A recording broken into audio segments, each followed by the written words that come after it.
everyone, it's Mike Andes. Today we're on the road and we're visiting with an owner from Augusta Lawn Care. His name is Garrett. He's been at this location for a couple of years now. He's gotten married recently. He's having a kid on the way, and he's just going from growth mode into profit mode. So he passed the $500,000 annual revenue marker. He's actually more on the $800,000 in annual revenue marker this year, but he now needs to make it profitable.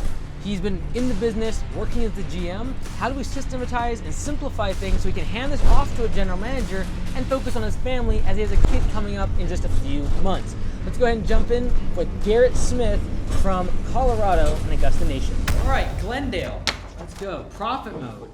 31K in the banks, $570,000 in revenue last year, $800,000 this year, 4 employees. Very efficient. Okay. Do you have a lot of debt? Yeah. Got it. Okay. Like 130. Oh, that's not bad. So and then it's 3,000 a month in payments. Okay, that's not horrible. Okay. That's not bad at all. Cool. Snow removal, you don't do any Christmas lights? We do like 15 to 20 a Okay. year for the last 3 years. Might drop it this year. Might not. I guess Okay. we'll see. Cool. Cool. This is your 3rd year in Augusta? Or 4th? Started like 3.5 years ago. Yeah. I still remember when you came to training. Well, the second time. Oh, 'Cause it was yeah. The first time I had That's right. Okay, good stuff. Awesome. Anything I can help with? a lot. Let's go. Is this your first year in profit mode? Because you crossed 500 last year, and then this. I would say I'm in a constant cycle of, wow, we should really go into profit mode. Yeah. And then this spring, You grew by 40%. Yeah. Like we're in profit mode, but we grew a bunch. Okay. I think we got to like the place where we had 47,000 in the bank, and I've never seen that kind of money. And I was like, okay, I could go buy a nice truck, which I really want to do, or I could grow the business. And I chose the latter. Okay. And I was like, what are you gonna do with money besides grow your business, right? Right. So I feel like anytime that we've had like excess cash, Mhm. I've thought like, let's go back into growth mode, Mhm. kind of. So. Okay. Cool. Are you gonna keep growing to the 1.5, do GM plus model, or what's your plans? So I think in the short term, we need to make some profit. Agreed. We have a baby coming in January. That moves things So, around. Let's go. Congratulations. Thank you. And yeah, we were obviously like a little low on cash in the bank right now. Yep. And we're improving that metric, but it was like super bad to the point in July where we like almost didn't make a payroll. And I was like, okay, this is a problem. We did like 90,000 and like almost didn't make the. So this profit mode is the new initiative. This is the new This is initiative. the new We'll see version. how long it Okay, lasts, this right? wasn't this whole year in profit mode. No. This is like we need to. Got it. No. So yeah, and honestly, this like format of group coaching, I was like not sure, but I feel like I've learned enough that I can just go home and implement already, Okay. which is crazy. My first question was basically answered with DJ with like tiering admin, ops, and then sales, Mhm. because I have a GM, but he's transitioning out, so right now he's pretty much just a technician. Okay. And he's been with me since the start, like 3.5 years ago. When you say that, is he actually leaving, or is he just like, hey, I'm not a GM, like I want to just be a He's technician? leaving. Got it. Yeah. Okay. Cool. All right. So for like kind of the first time in 3.5 years, like it's pretty much just me. She does all the office work, so we don't have command center do. Cool. They'll like sometimes if we get behind, they'll do calls or Okay. whatever. So the reactive task maybe to them, but everything else. Okay, got Yeah. it. What's your name again? I apologize. Malia. Malia? Yes. And how you spell it? Malia. Oh, that's easy. Great. Yeah. Okay, fantastic. And she's a little older, has a much better credit score. Bryson, And, take notes, so- bro. What's your credit score, bro? Big credit score. Lock them in, bro. And she's super nice too. But yeah, so that was kind of my first question is like, it's really been like the last like 3 weeks where my GM's like, hey, I'm moving on. Right now he's pretty much just like a technician, which is great. Has he been good? Yeah, he's been really good. Okay, Yeah, alright. I think in hindsight, I've really realized how poor of a job I did, like training him, if that makes sense. And what was poor about that training? Well, we weren't doing the weekly scorecards, so like he didn't really know the numbers. We weren't going over. This is embarrassing. You're we, good. We weren't going over the P&L. Yeah. Like he didn't really like have goals. Like he did a really really great job, and like I didn't show up to the shop in the morning for like 2 months straight. Mhm. Quality was good, but I think it was really just like we weren't profitable, if Right. that makes sense. And Yep. I failed to emphasize like what the KPIs we need to track in order to be profitable. Mhm. And like Alice kind of talks about like your job is not to like keep our employees happy. Like you want happy employees obviously, but you need to drive margin. Yep. or at least like be above break even. And I think that was like the biggest single failure that I had in training him. Okay. If that makes sense. Because the employees like all super happy, quality was good, like everything else was good. So yeah, that was kind of my first question, which you answered is how do I prioritize my time? It sounds like I need to be basically doing no admin at this size. Like the only thing I'm doing is like if she has a question or command center has a question, I'm quickly answering it, but not actually calling the customer. Do you still have the email on your phone? Yes. Start there. It's the best decision ever. Delete it. I never even Do logged in, not yeah. do not have the mail app on your phone, or like the email inbox. Okay. It'll force you to let them do their job without jumping in, because the thing that's causing a lot of problems, even at Command Center right now, is people that have delegated the inbox. So I asked the emails department, I'm like, why do you guys, some people cost 5 times more than other people? They're like, well, because some people will still jump in and do it half the time, which means every single email we have to ask them, did you contact this person? What was that email on the weekend about? And like get up to speed with them. And so the biggest thing you can do to get out of admin is delete your inbox. And then empower them to be able to just do their thing. And then do I delete Connect Team as well? No, because they'll still have questions. Okay. And then kind of how I look at it is like, at your size, you're still like the GM, kind of acting GM. Most of your day is manager time, right? So if you think about like worker time, manager time, architect time, as a manager, most of your day is manager time, which is you are reactive, things that go wrong, the crew's reaching out to you. You have to reach out from the admin, they have questions, etc. What you do during your 5-10% of your week that is architect time is you look at the times everyone reached out to you and try to solve it with a system. So every time the admin person reaches out to you, you ask yourself, okay, they keep asking about this one service. Is it worth keeping 4% of revenue for this one service that every single time an email comes in, they have to reach out to me? And so even at your size, like everyone thinks about architect time is like, oh, once you're above 1.5 million, once you have multiple locations. I still think everyone needs at least an hour a week of architect time. I.e., like you step away from the building, you assess the weak points, and you create solutions for those.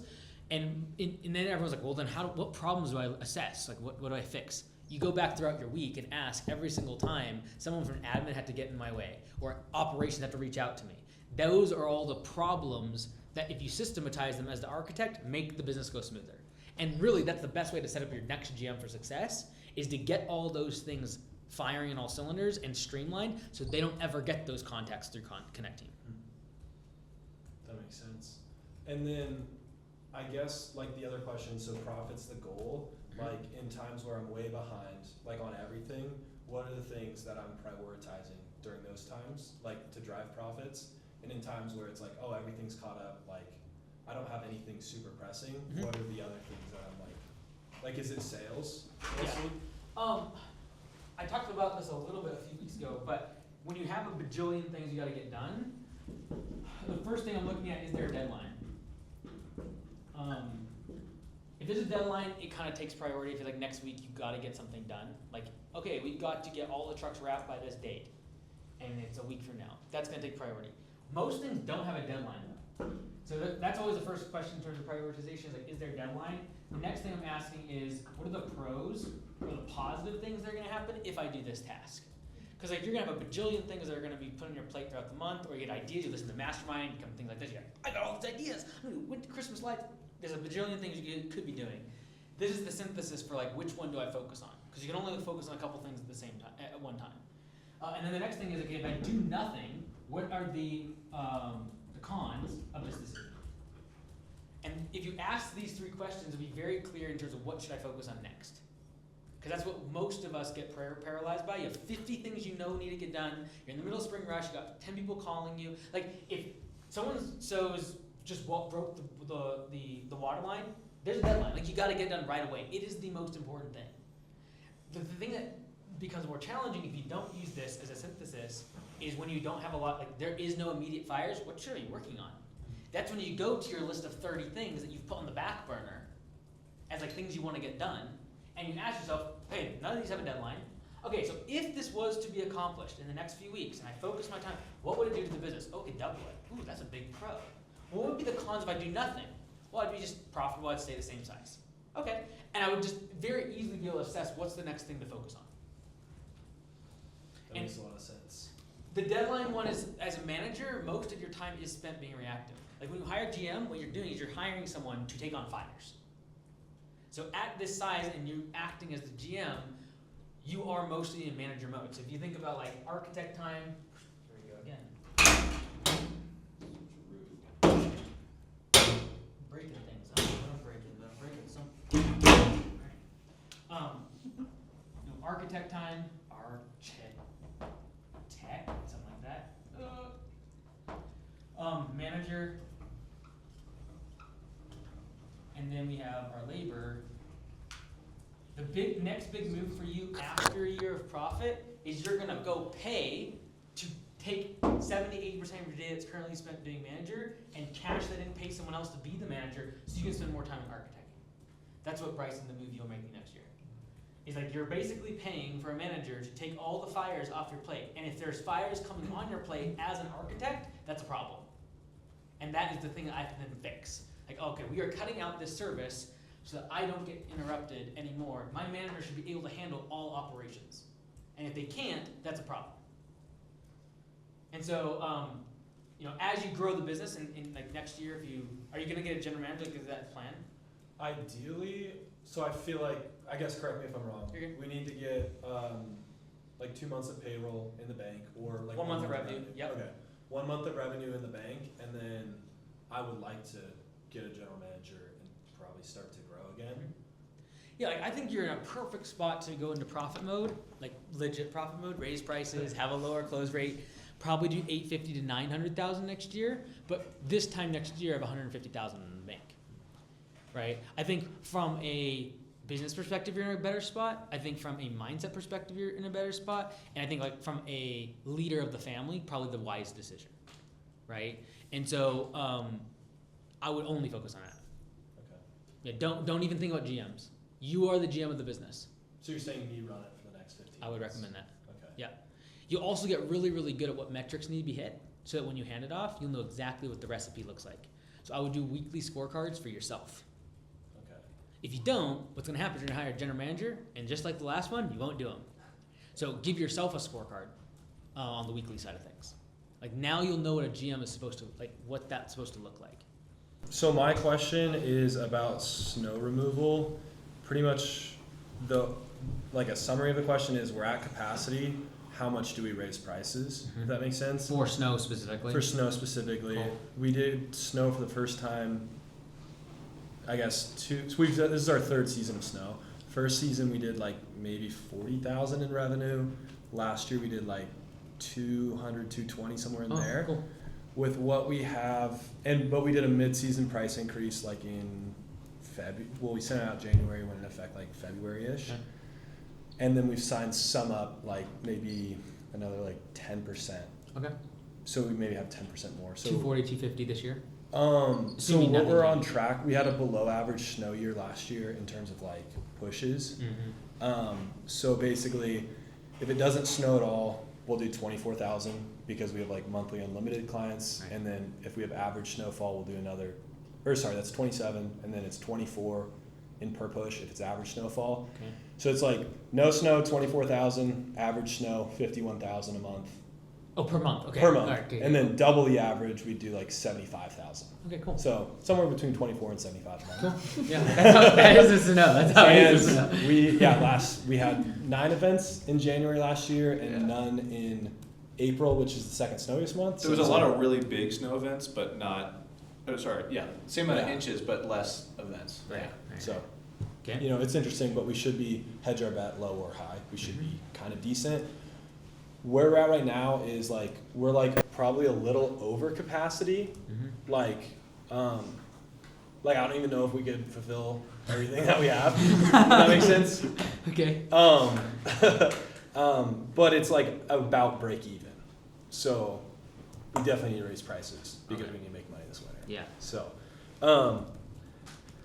So I did like a full price analysis of all of our accounts. Mm-hmm. About 31% of our revenue is about half the price it should be. Oh wow. Okay. Yeah, we have a big range. That means you're losing money on them. Yes. Okay. And then the other. So why would we not cut them tomorrow? Well, so should I double their price? Should I should I raise it by 50%? Like we were in business to make money. Yeah. If we're losing money, we should cut the customer and raise the price. Yeah. So my question is how much, and then also on the other 70%, those are anywhere from 2x the price that they should be to like maybe like 20% under. There's kind of still I found we're super inconsistent in how we bid stuff apparently. Yeah. So how much do I raise on the 30%, and do I raise on the 70%?